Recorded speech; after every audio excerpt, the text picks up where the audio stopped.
Today, I have the privilege of speaking with Mush, a visionary driving innovation in energy. We dive into his groundbreaking work in manufacturing and taking energy solutions to market. He's using a unique made in the USA strategy to provide on site energy storage solutions for commercial and industrial customers. We explore the customer value proposition, their progress as a company, and his plans for the future. And now, without further ado, here's Mush. Mush, welcome to the podcast. Thank you, Peter. I appreciate it. Happy to be here. So you're doing some interesting stuff with reshoring of manufacturing and specific to an industry. So it's exciting. It fits the whole power generation market quite nicely. Would love to hear what you're up to.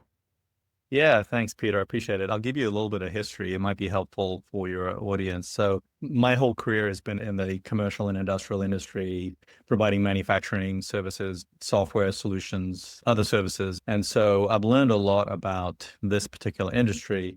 And then specifically over the last few years, I spent some time running a company that had its supply chain in China. So I spent some time in China learning about China. Not an expert on China, but probably more than a novice. And I loved my experiences in China. And I came away with some insights. This was back in like 2016, 2017. And it was really an experience I had after dinner one night. I was out with a factory manager, a beautiful city in Southeast China. And we went to a park, and this park was massive, like the size of 3 or 4 football fields. And there were a bunch of people there, all families. And every pod of people had 2 grandparents, 2 parents, and 1 kid. And obviously I'd read about the one child policy, but there it was, like right in front of my eyes. And it was kind of jarring because, here in the US or perhaps around the world, you're not used to seeing that. So that was sort of this idea origin for me to start thinking, well, what could happen as this plays out in China, the one child policy. And so as I began really digging in and doing more research, I came to the conclusion that there were some really important factors affecting manufacturing. And one of them was the elimination of the low manufacturing labor rate economics, primarily from China, but not just from China, driven by this sort of deep demographic trend and a few other things. The second big trend that we identified was that certain manufacturing technologies were getting democratized, like robotics and AI and machine learning and 3D printing, all those things. And by democratized, I mean sort of an engineer like me, everyday engineer, could actually use these tools. You don't have to code in order to do robotics.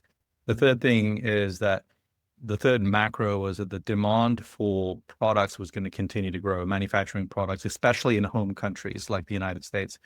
So those 3 things sort of created this deep thesis around reshoring of manufacturing here in the United States, particularly here in Texas, where I live.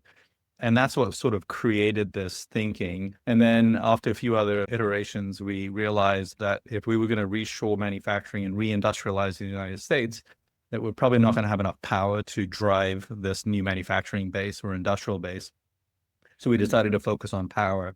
And then within power, we decided to focus on battery energy storage and all the control systems as an element of that, simply because you can't solve all these problems. You got to pick something. And so that's kind of a long story, Peter, on how we got to where we got to with Alchemy Industrial, which is a company that I co-founded with my business partner.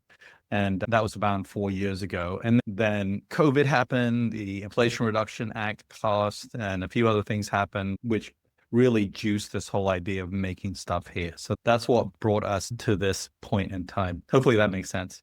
It makes a ton of sense. And it's a great origin story. I mean, going back to all the way to China, where they're still the largest manufacturer in the world. Yeah. Ray Dalio always pounds the table on China doing so much manufacturing, but I'm pounding the table on Texas because it's growing like exactly like you said. So you picked a great market there, and you're based in Houston, I think. Yes. Yeah. Based in Houston. And we've got a couple projects right outside of Houston. Love the Houston metro area just as a great region, but Texas is growing like crazy. I'm curious. So you said power. Do you think, how long is it going to take for us to have enough power to even like meet just the industrial side of things, the reindustrialization, not to mention data centers that are coming, hard and fast now? Are you bullish that we can get there on power? I am, just because I'm naturally a bullish person. So maybe naive also. All Uh, entrepreneurs have to be. you have to be, yeah.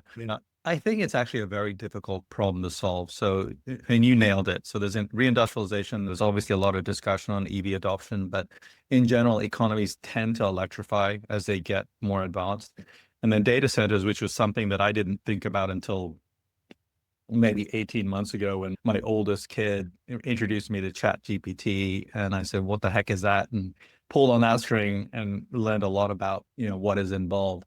I don't know. It's a difficult problem because not only is our sort of our general load growing, the average load is growing, but also individual load intensities are growing. So if I start a machine shop here in the Houston region, or I start an injection molding business, that one little area is very load intense.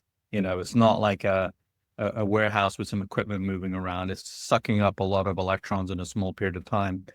So it's a difficult problem to solve, which is one of the reasons why we think storage is such an important sort of first principles economic value, because it gives you the opportunity to store electricity at certain times and then use it at other times, among other value propositions. So I'll say this, that was a very long answer, rambling answer to your question, but more directly is that we have to solve that problem. We don't have a choice. Absolutely. And it would be a shame if we didn't, because I think we have all the resources here in the US, especially in Texas, know-how, people, capabilities, capital. Most importantly, I think we have the will to solve this problem. And so that's what makes me bullish, Peter, is that what an amazing problem to solve. I mean, who wouldn't want to work on like really hard problems? And so this is one of them. It is really exciting. And then when you said CNI, sort of a bell went off for me because we've worked on project development and had a trouble making sort of batteries work in the whole merchant model in ERCOT. There are plenty of folks that have done it, but it is a challenge. But are Mhm. you seeing maybe this trend of CNI customers or even data centers, any customer bringing their own generation and or storage resources to the grid as opposed to just trying to connect to the grid and ask for megawatt hours? Yeah, I think that's happening. I think storage, generation and storage are becoming more distributed over time, not less distributed. And in fact, it's actually a very old model. It's not a new model. It's a very old model because back in the day, we had our own fireplaces. There wasn't like a central fire where we lit our torch and we walked all the way home and lit our own fire. We're sort of programmed to be more independent when it comes to our energy. And so I think companies, commercial and industrial businesses, are beginning to recognize the importance of having some independence. It's hard to have complete independence from the grid, very difficult, but data centers probably will have to ultimately. But the everyday CNI company needs some independence so that if there's an interruption at the grid level, you've got some resilience. And then you can also solve some other problems like avoiding peak charges, figuring out how to manage demand, address power quality issues and things like that. And so we see that for CNI customers, that value stack is compelling enough to begin installing. Now, from a product standpoint, which is what we do, we design and manufacture these products. We've got to make them as good and as inexpensively as we possibly can. And so that's our journey, is to make great products as inexpensively as we can. That makes a lot of sense. And I hear physically making products, but then I also think when you say demand charges, is there a software component to this? Do these CNI customers need some kind of analytics and or software to help them save on those demand charges with their on-site? Yeah, absolutely. And fortunately, there's great third-party software providers that have figured that out that we partner with. And that I think is still a developing market, but it's developed enough to where you can commercialize that and add that as a solution on top of your energy storage product. And so, but again, that's one of the things that makes it so exciting. I still think we're sort of in the early innings of figuring out how to properly leverage batteries. In fact, I was having this conversation with someone just yesterday, Peter, about what a battery is. And I was talking about some of the technical stuff. But at the end of the conversation, I said, batteries to me are like financial options. Financial options have a carrying cost and they have a value that increases as volatility goes up. Batteries are very much the same thing. So if you believe that there's going to be a volatile power market, which I believe, then the value of batteries, that option value will increase over time, as long as you can cover the carrying costs. So I That's think, I right. think, I think that's Yeah, the right metaphor for it. I think that makes a ton of sense. And so, in theory, as you guys are making your products and making more of them onshore in the United States, your cost of making the product should go down, but the value to the customer should go up as volatility increases on the grid. And so, the economic payback should be better for those customers over time, I would assume. Yeah, that's the idea. That's what the spreadsheet says, but we actually have to go do it. Building things and is very difficult, as I'm sure you know, and most people in your audience know. And building things at scale is really hard to do. In fact, it's like, it's not my saying, but one of my favorite sayings is a difference in scale is a difference in type. In other words, one bee is very different than a swarm of bees. It's not just more bees, it's so different that you have to treat it differently, completely differently, and rethink everything. And scaling manufacturing is very much the same. Making one of something is hard, but if you have to make a million of that same thing exactly the same way, that's the stuff that keeps you up at night. I know Elon pounds the table on that. I heard him on Joe Rogan and just repeated it many times over. Yeah. I think Yeah. really trying to emphasize the point is everybody thinks, oh, it's so hard to develop the first product to make Hmm. a Tesla car, but it's an order of magnitude more difficult to manufacture at scale. Yeah. And it's one of the reasons why I love Houston so much is that we have great people that know how to make stuff at scale. Like in our history, there's a few places, I would say no better place in Houston that knows how to make products at scale and ship them all over the world. And we've been doing that for decades. And so it's in our DNA here, and perhaps not specific to batteries or some of the other newer technologies, but the mindset of learning how to make stuff at scale, you find it all over the city. And I think that's what positions us so well to participate in sort of this new era of energy. We did see that as well in the Houston metro. It's incredible how many machine shops, how many folks that Hmm. just know how to get things done. And it's Hmm. almost like I compare it to, Houston is like Silicon Valley in the 70s. You've got all Yeah. the ecosystem of engineers right when the Yeah. software boom was taking off. I think you Hmm. can see that in the Houston metro just because the talent pool is so great there of exactly what you said, people that know how to make things. And I think Hmm. that is a challenge for us nationally if we want to do manufacturing is just the human element of it and the amount of training that it's going to take to get folks up to speed to be able Yeah. at the scale that the Trump administration and other politicians are talking about. Yeah, and I think the central challenge in that is that unfortunately we've let the supply of talented people who know how to make stuff age and dry up. We haven't replenished it. Tons of reasons, and I could talk for hours about that. But the bottom line is we have to fix that problem. We've got to find a way for that 20, 22, 23, 24-year-old to look at manufacturing and say, that's a great career, which it is. I can make some money, which they can, and that they can grow and do amazing things. And that's a central challenge. I'm not sure if manufacturing is viewed that way yet, but for the people that are in it, they know it's amazing and fun and hard and frustrating and so on. But we've got to find a way to address the talent issue. And my view, Peter, is that even with automation and robotics, we still don't have enough people to solve this manufacturing challenge. I think, America's in a generational reindustrialization, and we're in the first pitch in the first inning of the first game of the World Series. So I we've got a yeah, long way to go. I could not agree more. When I'm come from the power industry for many years, go to the Power Gen trade show, and when I first went there, I was just blown away personally because I came from the digital world of just how the people you talk to have been in the industry so long. Mhm. So when I pitch young people, I think that is one thing they're looking for is they're looking for the ability to learn something and stay in it for a long time. Sure. It's a little different than when I was coming up. Is our thought process in finance and in digital was always like, we're going to move, we're going to go to this company, learn, and Yeah. then the next company, and the next company.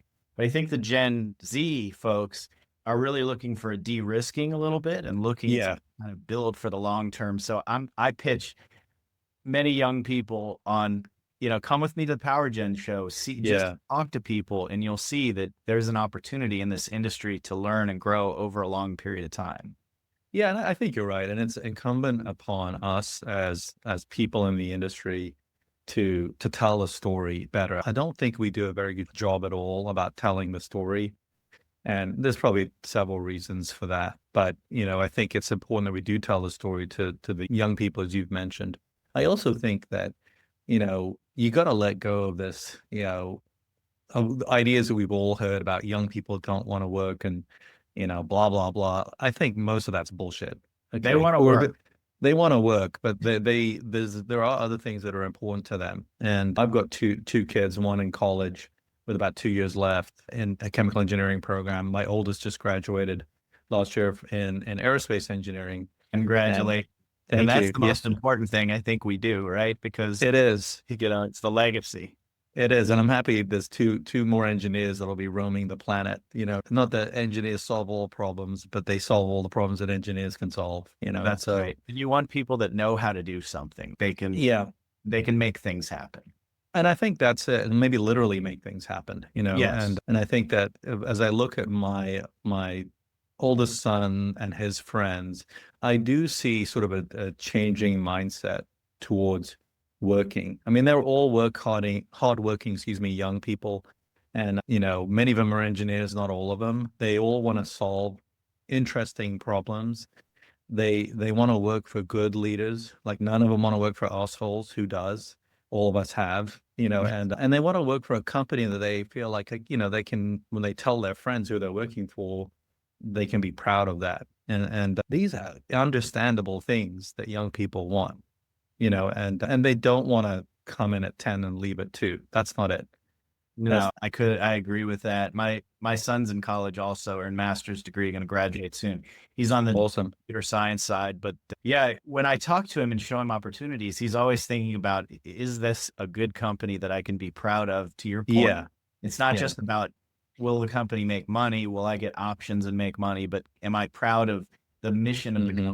company? And is it something that I want to do with my life that I can be proud to tell my friends? Sure. I don't Yeah. know if And I that's think, because, how they got that, strong sense of morality. I tried to give it to him, but I have to feel like it's a generational thing that I think maybe so. was, I don't know. He was a kid during the 2008 crisis. And so there Yeah. was a lot of discussion about the inequity of homes and, that whole Right. Yeah. thing. I don't know what impacted him, but him and his friends have a very strong sense of morality when it comes to profiting, to make, Yeah.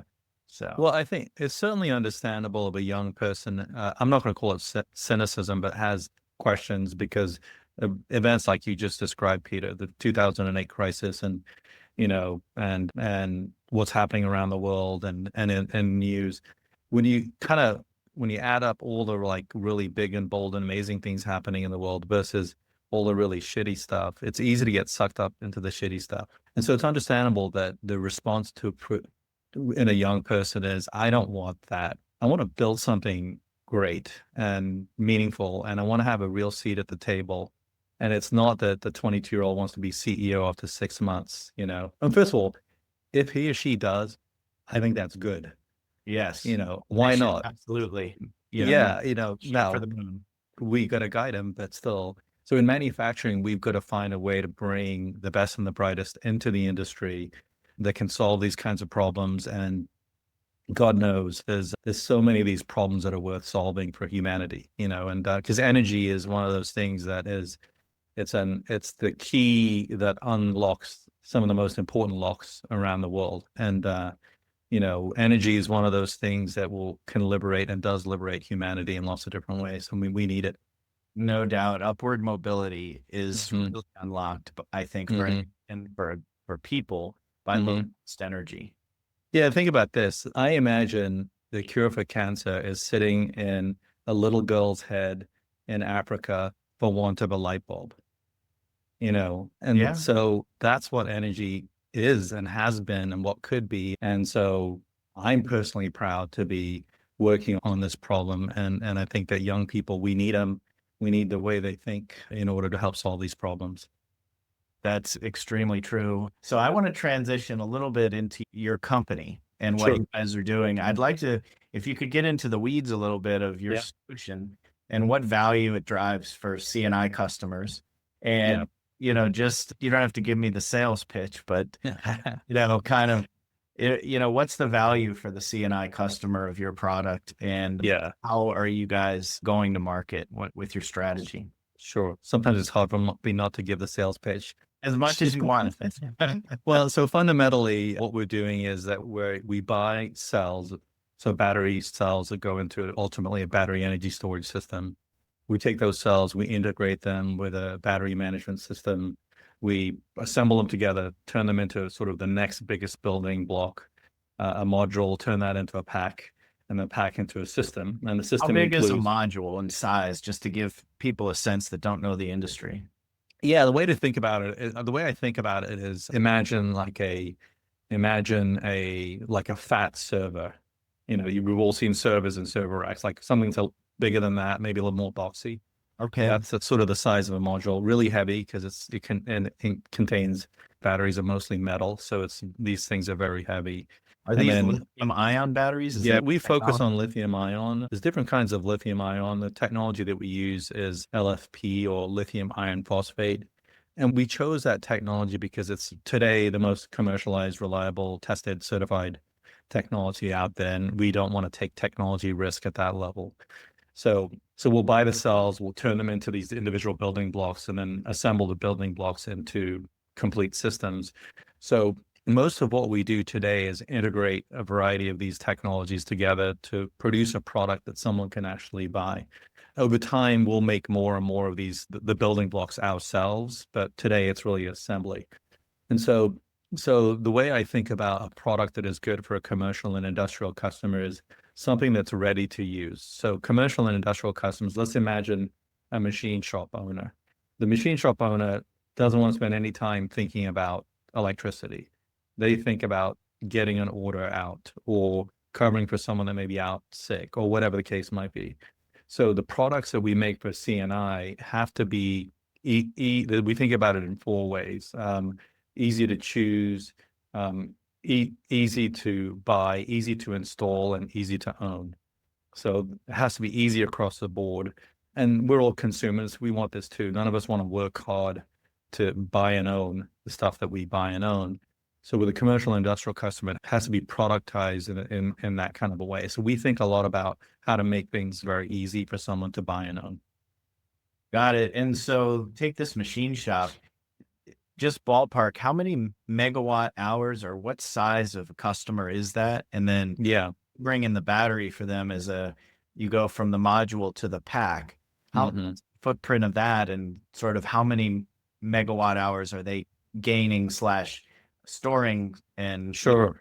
call it off peak versus on peak? Yeah, so think about it this way. So a small system for us looks like a commercial refrigerator, something along those lines, so it's kind And of, so anybody can fit that in their warehouse. It's so yeah, it's not massive, and something wow. like that gives you probably 200 or 300, 500, maybe 500 kilowatt hours of storage capacity. Now, how long that lasts obviously depends on how much you use at a time. So, a battery is a bucket. And so 300 kilowatt hours is the size of the bucket. And then the hole in the bucket is how quickly the water flows out, and that's kilowatts. And so if you Right. have a bunch of equipment that's pulling a bunch of power, then that battery that is not going to last as long. The bucket's going to empty out. So we spend our time with our customers figuring out what is the right solution for them. And typically the problems that we solve, or any battery can solve for a C&I customer, is they can help you with reducing peak charges in Texas, called 4CP. They can help you with addressing things like some resiliency. So if power goes down, you can ride through power for a period of time. And then you can address things like power quality and a few other things that batteries can do. You can sell back to the grid once power is more expensive, charge it up while it's less expensive. In fact, circling back, Peter, to the idea of resiliency, the Texas Public Utilities Commission and ERCOT last year did a study. There's a value of lost load study, VOLL, and it was specifically for CNI customers. And what they determined was that first hour of an outage costs CNI customer about $35 per kilowatt. So let's say if you have a 100 kilowatt piece of equipment, that first hour is going to cost you about $3,500 in sort of holistic business loss. And then obviously the longer the power stays out, the more that meter ticks in terms of what you're losing. So we help our customers understand, okay, what's the real benefit that you're going to get from this battery? If you're going to get it, you might not. So we build that sort of economic model for the customer. And so it's twofold. It's building the right thing and then also helping them understand, do the dollars and cents make sense? That that make that sounds good. It's technical, right? So it's hard Yeah. to follow. I always look at things, and you may not have an easy answer for this, but I'm Hmm. imagining you go in and you look at their power usage up and down, and then Hmm. you're pitching them on. You have this capital cost item, and then they're going to be able to recover the cost of that over some amount, Hmm. basically. Right. Or maybe you have some way of selling it on a as a service basis. I don't know, Sure. but I'm curious commercially, sort of what's the pitch Yeah. or the value proposition in that way? Yeah, so it's a really great question, Peter. In my experience, commercial and industrial customers are very CapEx sensitive. They don't like writing big checks all at once. They can't write big checks all at once. Like this Right. machine shop owner, Joe, let's call him Joe, is not going to write a check for a couple $100,000 or more. It's just not going to do it. But Joe may buy this as a service. And if the service seems like there's clear value for Joe.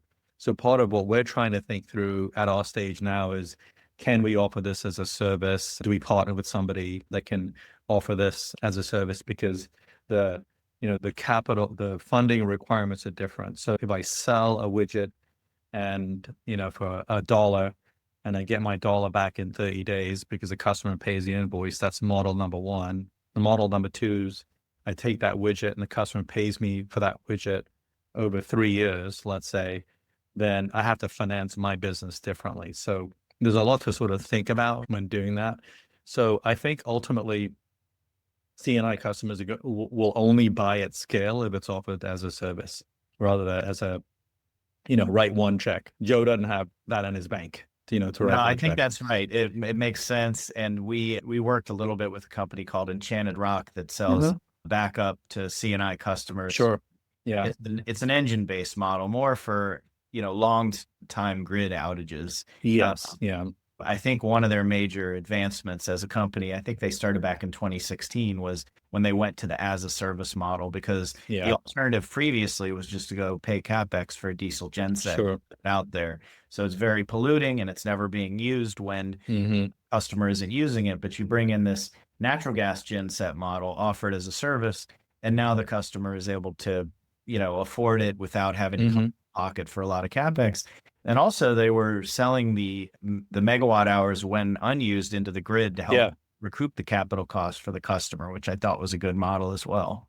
Yeah. I think that, and as you have some of the same dynamics with a battery, of course, a battery is not as long lasting as a natural gas generator or even a diesel generator. But batteries can do things that sort of traditional generators can't do, like how quickly it can respond, for example, a few other things. And so I think there's a place for both, but the business model can be quite similar, I think.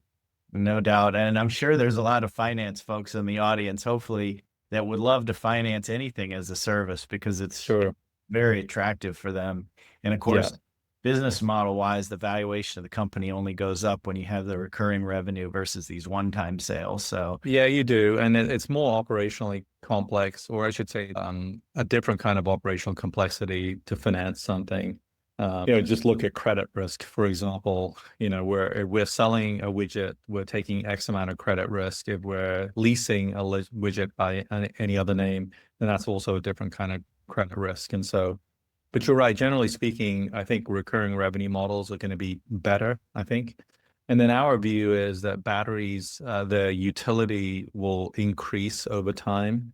And so I think there's additional revenue models that you can pull off a battery as they become more complex, sophisticated, and useful. yeah, absolutely. The batteries respond so instantaneously, and it's nice because the customer can use it all the time, even in Sure. operations, versus only benefiting from it.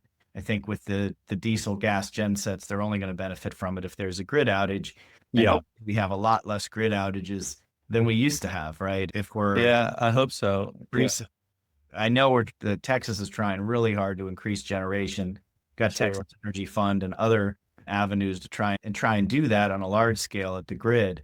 But of course, that's going to make batteries even more valuable, I think, to Yeah. the C&I customer on site, as Yeah. they can truly rely on it in any type of operating environment. Well, it's a multifaceted problem because there's obviously generation, there's transmission, and then distribution.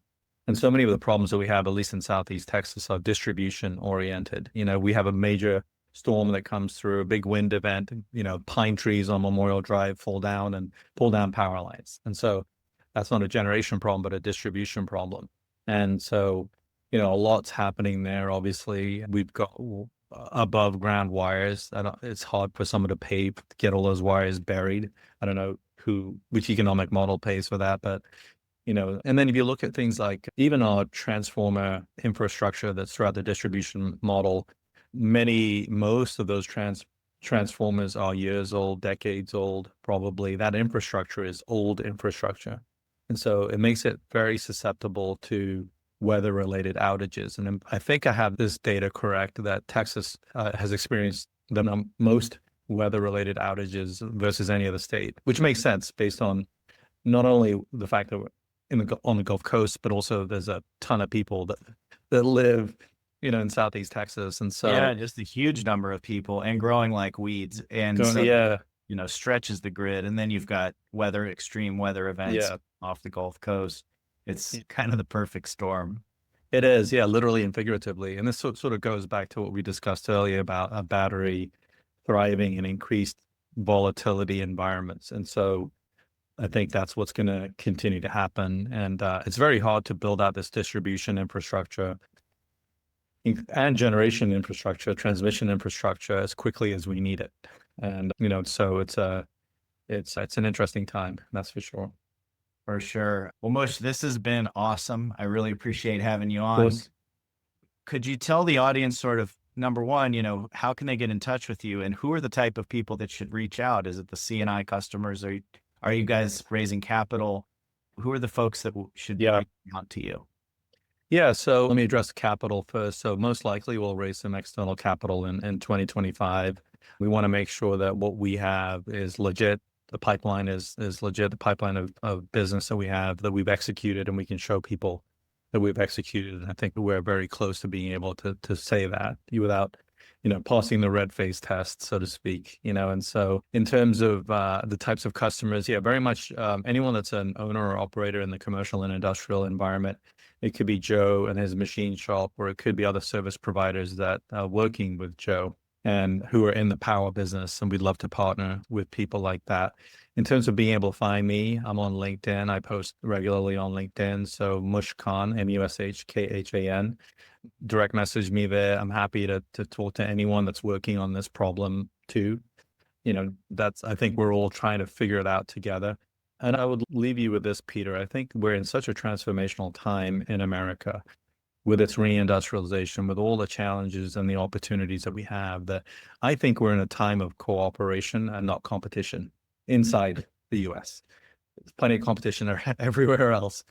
But this is a time to cooperate, and we've done it. I think America is great at cooperation, and so I think anyone that's in the power business that is passionate about solving this problem is someone that I want to talk to, and I'd love to help them, and we would appreciate any help from anyone else to help grow our baby company into something special for Texas.